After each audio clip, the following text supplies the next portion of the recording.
ચૂંટણીની તૈયારીઓ અને આમ તો ચૂંટણી આવી જ ગઈ છે એમ કહી શકાય.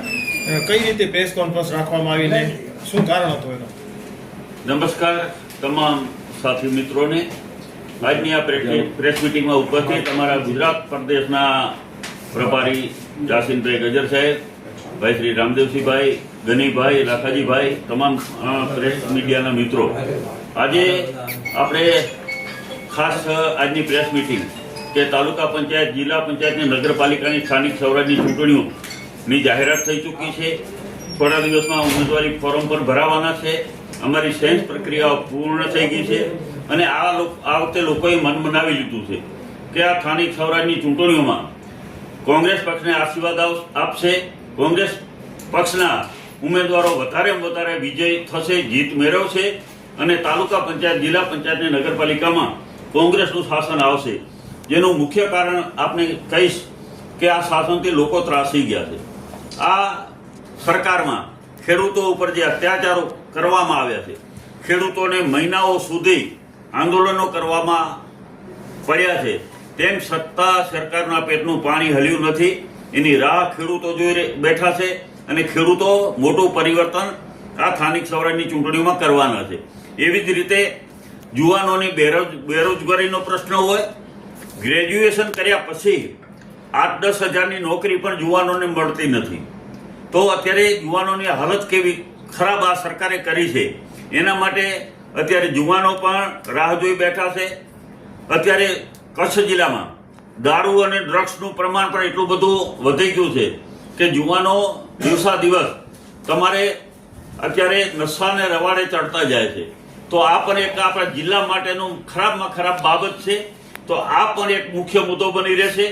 અને ખાસ કરીને અત્યારે ભ્રષ્ટાચાર, અત્યારે દરેક તાલુકા પંચાયત ને જિલ્લા પંચાયતમાં 10 થી 15% સુધી સરપંચો કામ કરે છે, ગ્રામ પંચાયતો કામ કરે છે. એમની પાસેથી પણ ટકાવારી લેવામાં આવે છે. ટકાવારી ના આપે તો એના બિલો પાસ નથી થતા અને નગરપાલિકાઓમાં તો 35 થી 40% સુધી ટકાવારી આ ભાજપના નેતાઓએ લીધેલી છે. અને આ ટકાવારીનો હિસ્સો જિલ્લા કમલમ સુધી અને પ્રદેશ કમલમ સુધી પહોંચ્યો છે. એના માટે લોકો અત્યારે ત્રાસેલા છે. દરેક કામો છે, સિંચાઈના કામો હોય, રોડ રસ્તાના કામો હોય, દરેક ક્ષેત્રમાં માત્ર ને માત્ર ભ્રષ્ટાચાર અત્યારે કરવામાં આવી ગયો છે. દાવા પ્રતિ દાવા તો દર વખતે થાય છે, પણ ઠોસ કોઈ એવું તમારા જિલ્લા પંચાયત, તાલુકા પંચાયત ને નગરપાલિકા એક એવું માધ્યમ છે કે સરકારની તમામ યોજનાઓનો લાભ છેવાડામાં ગરીબ વ્યક્તિ રહેતો હોય ત્યાં સુધી પહોંચાડવાનું માધ્યમ બને છે. અને એના માટે થઈને કોંગ્રેસ પક્ષ જો સત્તા ઉપર આવશે તો કોંગ્રેસે હંમેશા ગરીબોને કઈ રીતે વધારે મદદરૂપ બની શકાય એના માટે કામો કરેલા છે. સરકારની યોજનાઓનો લાભ છેવાડાના વ્યક્તિ સુધી પહોંચે એના માટે કામ કરીશું. અને ખાસ કરીને જે અત્યારે ટકાવારી સિસ્ટમ છે એ બંધ કરવા માટેનું કામ અમે કરીશું. બીજી વાત મારે આપના માધ્યમથી કહેવું છે કે અત્યારે અધિકારી રાજ અત્યારે તમામ સંસ્થાઓમાં આવી ગયું છે. કોઈ પદાધિકારીનું સાંભળતું નથી. જિલ્લા પંચાયતના પ્રમુખ હોય, તાલુકા પંચાયતના પ્રમુખ હોય કે નગરપાલિકાના પ્રમુખ હોય, એનું કોઈ વાત સાંભળવા અધિકારીઓ તૈયાર નથી. ત્યારે કોંગ્રેસનું શાસન આવશે તો સાચું પંચાયતી રાજ આવશે. પંચાયતના જે અધિકારો છે એ અધિકારોની અમલવારી કરાવીશું અને ખાસ કરીને એવી અમારી બજેટમાંથી જોગવાઈઓ કરીશું કે અમે ગરીબ લોકોને વધારે મદદરૂપ બની શકશું. દાખલા તરીકે તીરથ યોજના અમે લાવીશું કે દરેક આપણા સિનિયર સિટીઝન છે, જે વડીલો છે, એને અમે જુદા જિલ્લામાં, આપણા જિલ્લામાં જ્યાં મુખ્ય તીર્થધામો છે ત્યાં કઈ રીતે દર્શન કરવા માટેના લાભ દરેક તાલુકાઓમાંથી આપશું.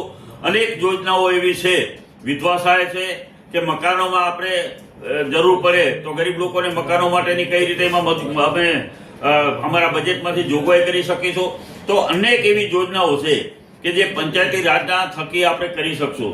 નગરપાલિકા અને તાલુકા, જિલ્લા પંચાયતની ચૂંટણીઓમાં આ વખતે કોંગ્રેસ ભવ્ય વિજય મેળવશે એટલી હું તમને ખાતરી આપું છું. લોકો આમનાથી ખૂબ ત્રાસેલા છે, દુઃખી છે અને આ વખતે પરિવર્તનના મૂડમાં છે એવું અમને અત્યારે લોકોને જયારે મળીએ છીએ ત્યારે અમને દેખાઈ રહ્યું છે. ને આ વખતે પરિવર્તન આવશે. બસ.